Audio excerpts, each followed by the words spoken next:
Rwanda ni igihugu gito ugereranyije n'ibindi bihugu byinshi byose byo ku isi, ariko gifite igisirikare cyubatse mu buryo bwihariye cyane. Uyu munsi turinjira mu rugendo rwo kumenya intwaro zikoreshwa n'ingabo z'u Rwanda RDF. Mu butaka RDF ifite intwaro zikomeye cyane, imodoka zikomeye z'intambara zifashishwa mu kurwana no kurinda imbibi z'igihugu. Hari kandi n'imodoka zishobora gutwara abasirikare mu buryo bwizewe mu gihe hari aho bagiye kujya hari ngombwa. RDF yongeyemo imodoka zigezweho zifite ubushobozi bwo gukora mu mpande zose z'isi, haba mu misozi, ubutaka ndetse no mu mijyi. Muri iyi video turabereka zimwe mu ntwaro zikoreshwa n'igisirikare cy'u Rwanda cyo RDF. Mwibuke gukora subscribe kugira ngo mujye mubasha gukurikira izindi nkuru zigenda zimunyura kuri channel Ndi Umunyarwanda TV. Mureke dutangire. Reka dutangirire ku ndege yitwa F7 Air Force Fighter Jet. Iyi ngiyi irinda umutekano mu kirere cy'u Rwanda.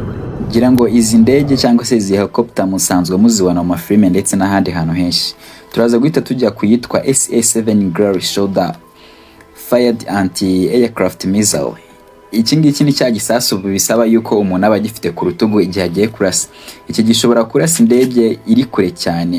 Iki cyakozwe na Soviet Union mu 1968, gifite agaciro ka miliyoni 20 by'amadolari. Iyi ngiyi yitwa SA7 Glory Shoulder Fired Anti-Aircraft Missile.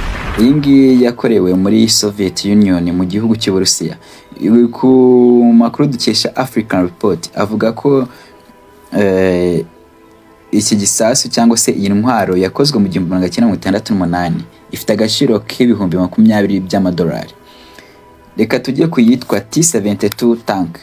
Iyi ngiyi yakorewe mu Burusiya nayo mu 1969, ifite hagati y'ibihumbi 5 by'idolari n'ibihumbi 2 naho ngaho by'amadolari. Iyi ngiyi igira ngo mujya muyibona imeze nk'imodoka, cyangwa se bamwe mu Kinyarwanda bakunda kwita ko ari burende. Ngira ngo nimvuga burende muraza guhita muyumva neza cyane. Reka tujye ku yindi. Iyindi yitwa Mi-24 Hindi helicopter. Iyi ngiyi nayo ngira ngo murabyumva neza yuko ari indege yakozwe mu 1972 mu Rusiya. Iyi ngiyi ifite hagati y'agaciro ka miliyoni 12 z'amadolari na miliyoni 10 z'amadolari. Ku makuru dukesha Africa Report avuga ko iyi ntwaro ishobora kubikoreshwa muri Uganda, Somalia ndetse na South Africa. Ibyo ni bimwe mu bihugu bishobora kuba bikoresha iyi ntwaro yitwa Mi cyangwa se Mi-24 Hindi helicopter. Iyi ngiyi ni indege ni nkuko muri kuyumva neza cyane. Reka duhite tujyana no kuri F-16 Fighting Falcon. Iyi ngiyi yakorewe muri Lockheed Martin 1976. Nituvuga Lockheed Martin ngira ngo uraza guhita ubyumva neza ko ari uruganda ruhereye muri Amerika.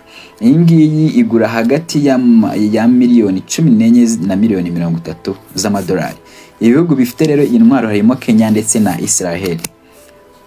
Ku makuru dukesha Defense News avuga yuko iyi ntwaro ikoreshwa cyane mu kurinda mu kirere igihe bari kurwana, cyangwa se bashaka kugira ngo barase umwanzi uri hasi cyane ku butaka. Ko murabizi ko indege nyinshi iyo ziri mu kirere biba byoroshye ko zarasa umuntu uri hasi, byoroshye cyane. Reka duhite tujya noneho ku yindi ntwaro yitwa D30 Hosa. D30 Hosa rero yakozwe n'uruganda rwa Armash mu Burusiya. Yakozwe mu 1960. Ifite agaciro kari hagati y'ibihumbi 250 na 300 by'amadolari. Turaza guhita tujya ku yindi yitwa FNF 2000 Assault Rafale. Iyi ngiyi yakozwe mu 2001, ikorerwa muri Belgium. Ku makuru dukesha ya Africa Report avuga ko iyi ntwaro ishobora kubikoreshwa mu Burundi, Uganda ndetse na South Africa ndetse n'u Rwanda ruri muri ibyo bihugu bikoresha iyo ntwaro. Reka duhite twihuta cyane tujye kuyitwa G6 Dino South